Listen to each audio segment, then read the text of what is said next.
So, hey, what's up, guys? This is gonna be an important video for me. There's a phenomenon that many of you who are probably fans, since you guys know of my conspiracy theory obsession and stuff like that. You probably know of the phenomenon of targeted individuals, and I personally identify as one. And especially in like the last year or so, like a lot of crazy shit has happened that I can't ignore. You know, I mean, I can't like put it aside and then think it's nothing. And you know, when I try to tell a lot of people I know around here, like my parents, they just think like, you know, oh, you're just being paranoid. You know, why would there be elaborate conspiracies against someone as small as you, and like you're not that important? And I think that's just very naive thinking, honestly. But my parents are real normal, ordinary, complacent, conformist type people. You know, of course they're gonna think something like that. They don't even like care about conspiracies unless it's like they're Democrats, unless it's like some stupid basic bitch sort of shit like, oh, the Russians colluded with Trump against Clinton, sort of nonsense. You know, and as far as they're concerned, like, there aren't any conspiracies against them. Why would they? What do they... They're not rocking the boat. They're not stirring shit up. But I'm different, you know? You know, I'm a truth seeker entertainer. I combine entertainment, usually comedy skits or music, with truth. And I say a lot of things that the Illuminati would probably rather me not say, and I do it well. It's aside for the point that I'm not as popular as like a Kanye West or something. But Kanye and I are alike in the sense that we have to like watch our fucking backs. We have to watch what we say. Who knows if Kanye is even still Kanye anymore? Maybe he's a fucking clone. We don't know. Maybe they replaced him because they still feel he can serve an agenda, because he's a good enough artist and all this. The only difference between Kanye and I is that he's well known and I'm obscure. That's it. But if you don't think that like every single fucking one of us is being watched at all times, then you're naive. You're a fool. You know, even the small guys, even someone who's ultimately probably unimportant in the grand scheme of things, like my parents, no offense, they're good people, but you know, I mean, and the fact of the matter is, like, in a way, all of us, whether we rock the boat and are problematic, like myself, or we're complacent, you know, and do what they're told, conformists like my parents, there's a war against all of us. Like, you do know that, like, technically, our bodies, our lives, our existence are owned by the government. We're owned by fucking British Parliament, like British rules. That's what a fucking birth certificate is, okay? They own us. We're property to them. And considering that, you know, people can talk about the Jews and the banking elites and all this, that, and the other, regardless if there's anything to that or not. One thing is for fucking certain, is that the ultimate evil is the fucking devil, okay? And he wants every single one of our fucking souls, man. So that's why he and his Illuminati, you know, goons own all of us like fucking property. Because he wants to own us in this life, and he wants to own us in the next life. So every single fucking one of us is being watched. Every single one of us is important. Whether you're someone so-called asking for it, like a troublemaker, truth seeker entertainer like myself, or you're just some complacent average Joe or Joanna. It doesn't fucking matter. It's a soul count.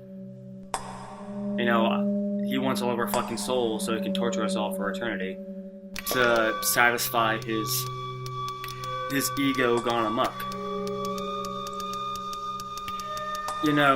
So yeah, definitely I do think I'm being targeted. Probably more so than most of the average people because of what I represent. And, a lot of crazy shit has happened to me, mostly in the last year, that has brought me to the conclusion that this is true. Almost too much to really simplify into one video, but I'm going to try my best. It's probably going to be at least almost an hour long. I might have to cut this shit down. I don't even know if I want to talk about all of it here because it's too complex. Enough shit has happened in the last year that I could probably stretch it out into a whole book, honestly. But I'm gonna fucking try. When I say most of it has happened in the last fucking year, I really mean that. And I'm just gonna summarize some of this stuff. I'm not gonna go into great detail. I'll save that for maybe individual videos for each of these incidents. Some of this stuff I felt uncomfortable talking about. In fact, I think one or two of them I already made a video. I just haven't published it yet, but I'm going to summarize a few events. I'd say the start of the craziness probably started about last summer, about July maybe. And it's actually kind of a minor incident, but it's important because it pretty much started all this insanity. I was hanging out with a few friends in Pittsburgh at the time. We're kind of distant now, but that's a long story. I was hanging out with a friend named Tara Z. She's kind of a new age type. Hippie. In Pittsburgh. And she was driving us up to go see her friend Effin, who used to live out in Pittsburgh, now he's moved.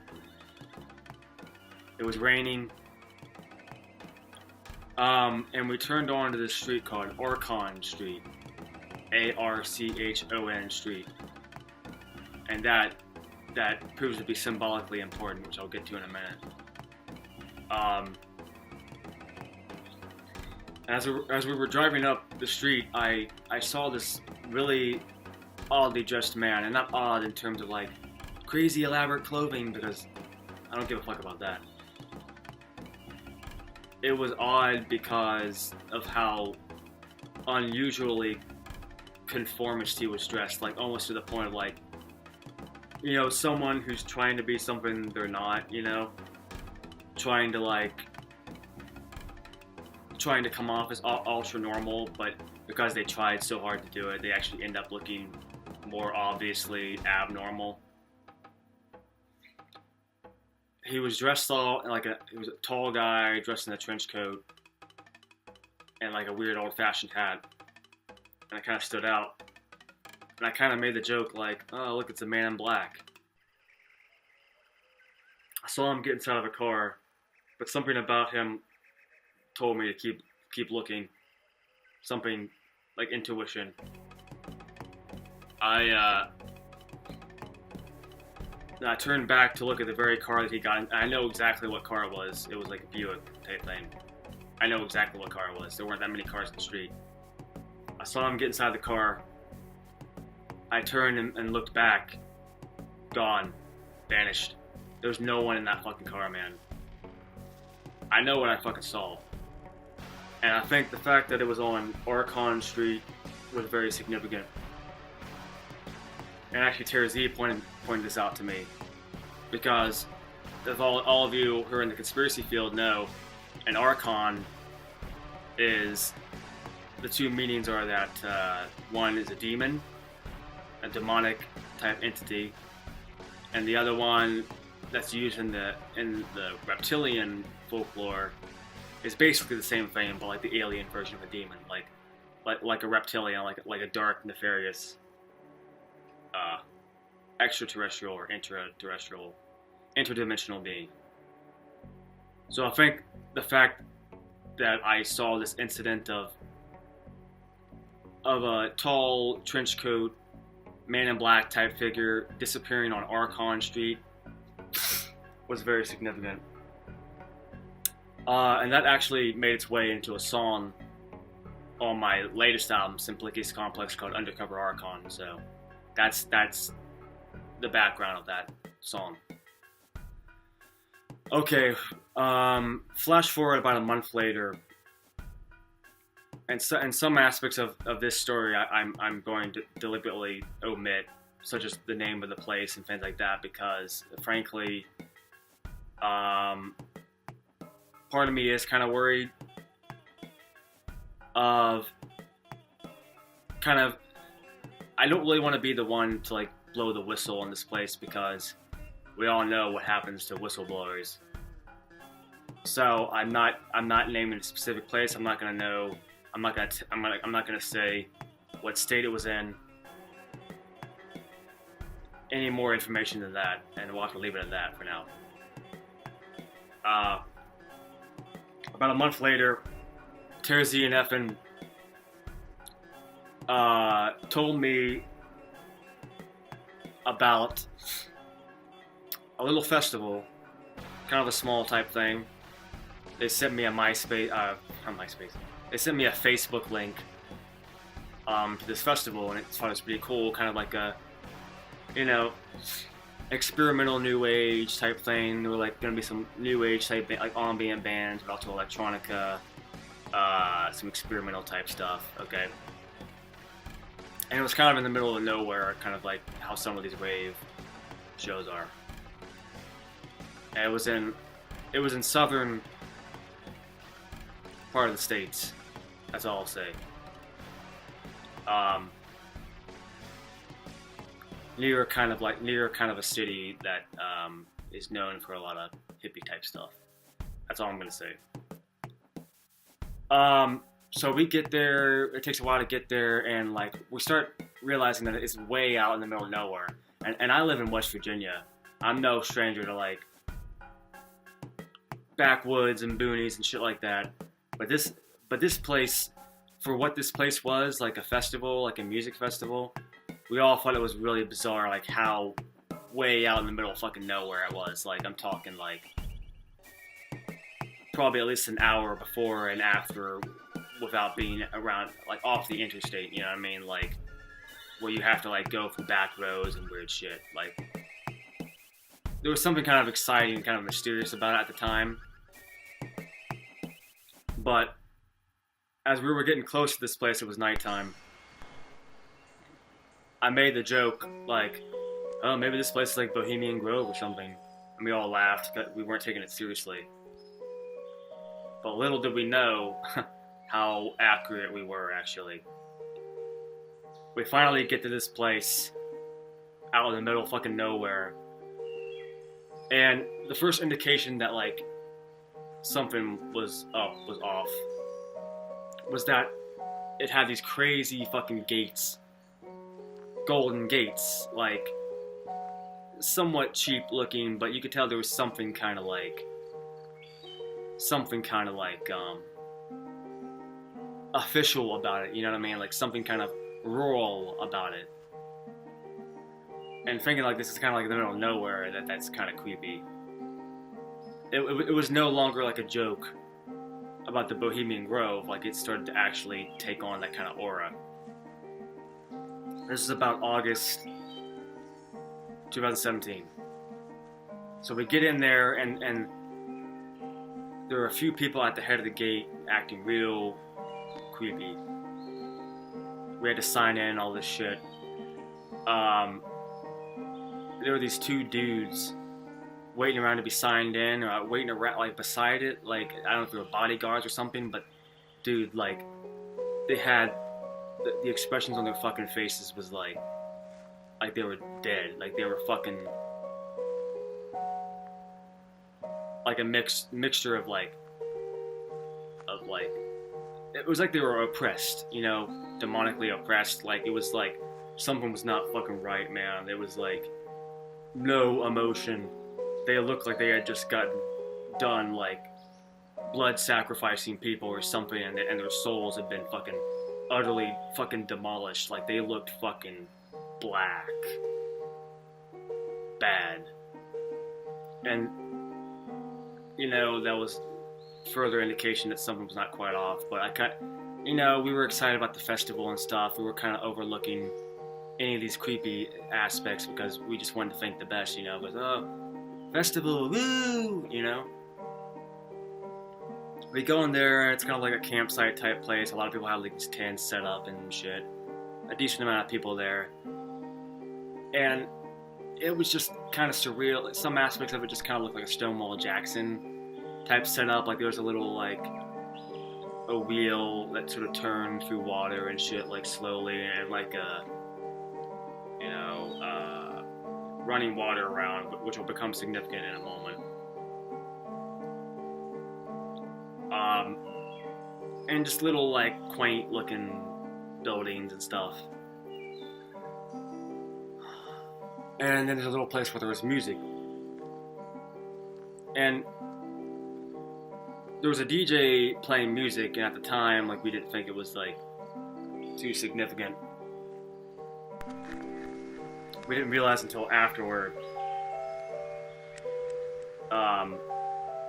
that there was something kind of symbolically creepy about it. Now, this is like, bear in mind, this is the same summer that Chris Cornell and Chester Bennington had been killed, supposedly committed suicide, and it's suspected that they were actually sort of like Illuminati blood sacrifices or something. And we didn't notice at the time, but like, the DJ was playing a remix of a Linkin Park song, you know, and in retrospect, that's kind of symbolic and creepy. I was thinking this was just some sort of conscious thing, like, you know, I was a little slightly more naive about. I didn't really know about the New Age deep state at the time, or I just wasn't too deep into it. I was walking around wearing this like conspiracy theorist shirt. It had like a picture of an alien on it and like Illuminati, you know, and chemtrails and stuff like that. Like proud conspiracy theorist. The one guy who I think was like the head of that place who like smiled about it, like snickered, like in a real kind of a sinister way, like yeah. You know, like he was like privy to like something we didn't know at the time, you know, like it was kind of creepy. And this other dude who was there was like, oh man, that shirt's hilarious, dude. I love that shirt, dude. I was like, okay. Like he took the shirt, he thought it was like a joke or something. I was like, what is the joke exactly? Am I missing something? Cause I was sincere about it. Like I'm a sincere conspiracy theorist. Like, and he thought it was a joke, and I didn't really get why. But in retrospect, after what ended up happening, it started to make more sense. Like, why? So we leave. We don't like. I mean, it was towards the end of the evening anyway. Like, the festival was going to start the next day. And the more important aspect about this is that it was a festival celebrating the that big event that happened. I can't remember what it's called. The equinox, or you know, where everyone bought the glasses. Everyone bought the glasses. It was the special glasses to look at the sun because it gets blacked out for like a minute and everything's real eerie. You know what I'm talking about. I can't remember what it's called. Eternal equinox or whatever. Solar eclipse. I think it's a solar eclipse. So that's really significant. If any of you have looked into the conspiracy lore surrounding black sun symbolism and stuff like that, that starts to like take on a more eerie significance. So anyway, we leave, we set up our stuff, we meditate for a little bit, and I'm not gonna go into too much detail here, but we take a mind-altering substance, okay, and then we kind of separate. They go off for a little bit, and I'm just sort of chilling out by myself, looking at the nature and the woods, stuff like that, you know, kind of walking around by myself, checking out everything. Eventually I stumble towards like the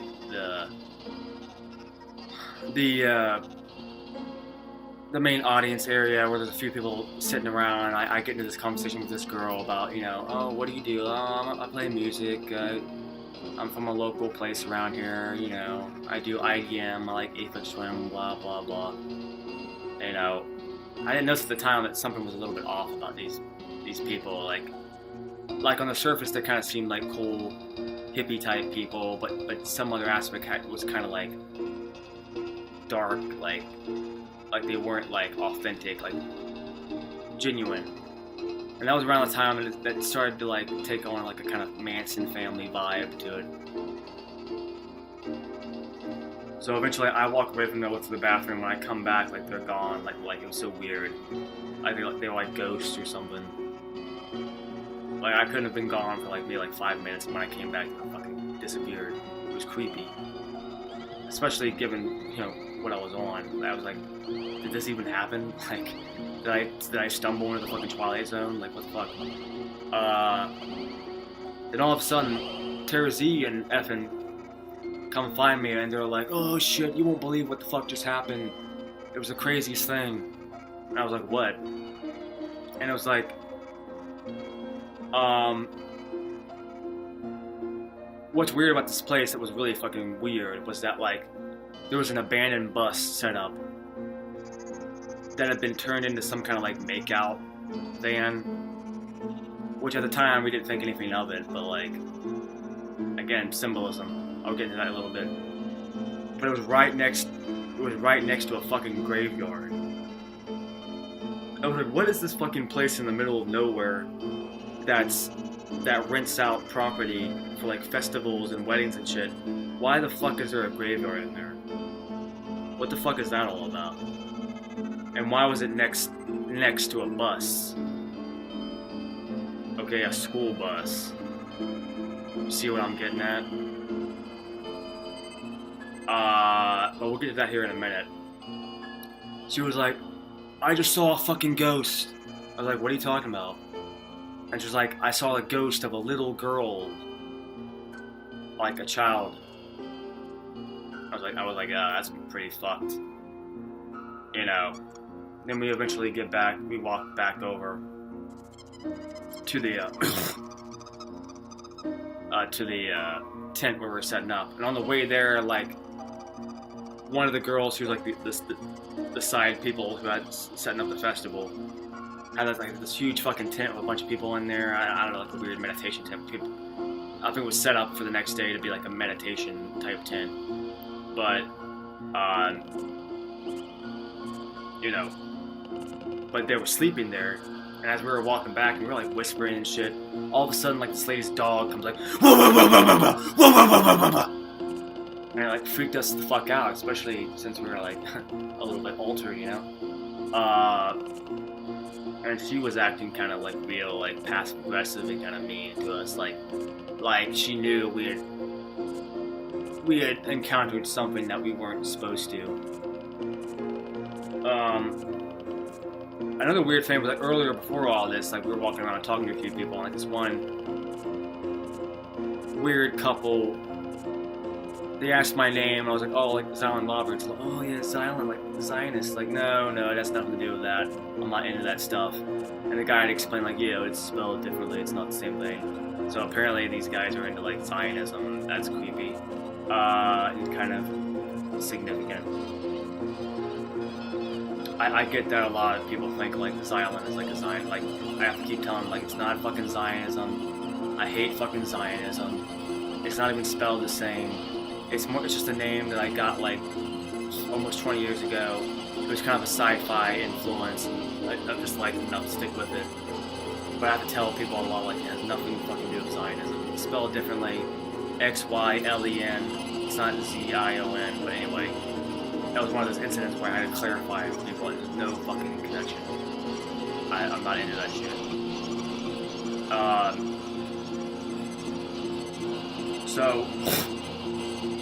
But actually, this weird couple mentioned something about like, oh, over there's where the graveyard is. There's lots of fun in the graveyard. Like, okay. Anyway, flash forward. So we had this encounter with a dog, and Terezi was freaked out by it. It's like almost like the dog was like an attachment to like this lady who was like nefarious, and she was annoyed that we had stumbled across something we weren't supposed to see. And as we were like, we started sitting around and talking to each other in like whispers, because we started to get really. It turned into like actually getting hardcore sketched out, like hardcore like scared. We got back to the tent and we were like sitting around thinking about this shit, and like the chemical we were on gave us the ability to think of this stuff in greater insight, because we were starting to visualize getting in tune with the spiritual realms. A number of things. We put two and two together about the symbolic correlation between the school bus, which had been refurbished into like a makeout van. Well, that's what Effins, he stumbled in there and like quickly went out. There was a bunch of people making out in there. But the symbolism of the makeout school bus right next to a graveyard where Terezi saw the ghost of a kid started to immediately, I mean, like, we thought, oh shit, Pizzagate, man, Pedogate. You know, I don't need to draw the connections, you should be drawing that for yourself. And that really fucking sketched us out hardcore. We started getting scared at that point.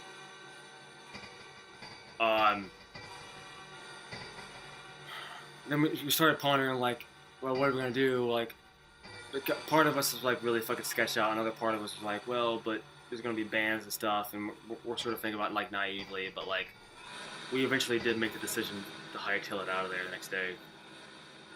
We were out like $100 each, and that sucks, but whatever.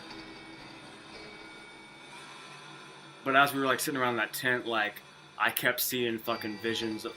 I just, my mind became preoccupied, like, and I kept seeing all these visions of like Baphomet and devils and shit, and like a constant soundtrack of like water, and like these weird fucking gurgling sounds. Like, it sounded like demons bubbling up from the earth. And some of you probably know that water is supposed to be a conductive spirit a conductive chemical for spirit activity. So I think the fact that they chose that particular place was very important, and that makes sense why we saw like a ghost of a kid there. Ever since then, like, shit has been getting fucking weird and kind of bad for me. But I'll save that for the next videos in this series. So we get out of there, we hightail it out, and like, you know, we just started thinking like, yeah, there's some Pizzagate type shit going on there. It had a real Bohemian Grove type atmosphere. Spirit, you know, I think that the fact that spirits were there, I think was chosen exactly for that place to be kind of like a sacrificial Illuminati Bohemian Grove type place because of the proximity to the water. You know, it's conducive for spirit activity, for rituals, and you know, sex magic, I'm assuming too. Probably, you know, on the surface, just like between promiscuous hippies and stuff. But behind closed doors, who knows? That's, you know, don't need to go into that. Pizzagate, sex magic,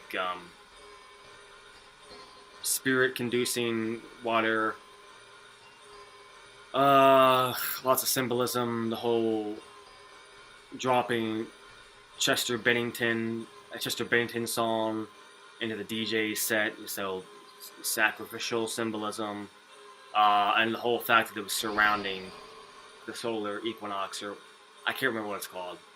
That happened in like August 2017. So black sun symbolism. The more you learn about the stuff, the more I was thinking like, there's no fucking way that wasn't exactly what we thought it was. And it was like, that's when we invented the term New Age Deep State. Something that I personally have become obsessed with. Basically, the New Age Deep State did not end with Charles Manson. Manson was just the fucking beginning of that shit. It's continued. It's evolved. It's more diverse musically and all that, but like the occult overtones and all that shit, it's still alive. And we experienced it at that place.